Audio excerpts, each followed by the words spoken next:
As the next crew will arrive at the end of March, do you feel a bit lonely up there in space?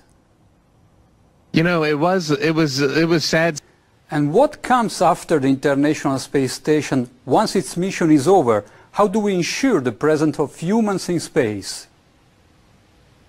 Well, that's a great question. The plan that NASA has is to build a rocket called SLS, which is a heavy lift rocket.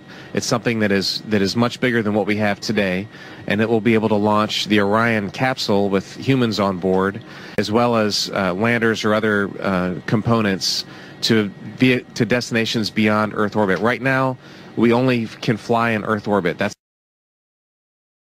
We only can fly in Earth orbit. That's the farthest that we can go. We only can fly in Earth orbit. That's the farthest that we can go. We only can fly in Earth orbit. That's the farthest that we can go. And this new system that we're building is going to allow us to go beyond and hopefully take humans into the solar system to explore. So the moon, Mars, asteroids, there's a lot of destinations that we could go to, and we're building these building block components in order to allow us to do that eventually.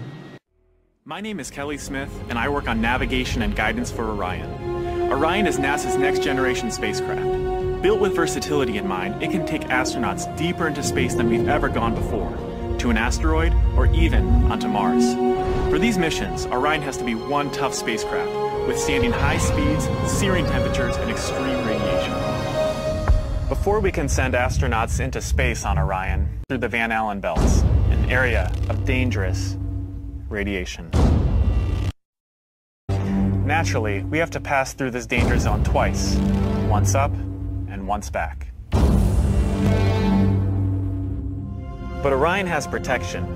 Shielding will be put to the test as the vehicle cuts through the waves of radiation. Sensors aboard will record radiation levels for scientists to study. We must solve these challenges before we send people through this region of space. We must solve these challenges before we send people through this region of space.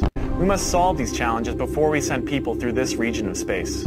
We must solve these challenges before we send people through this region of space.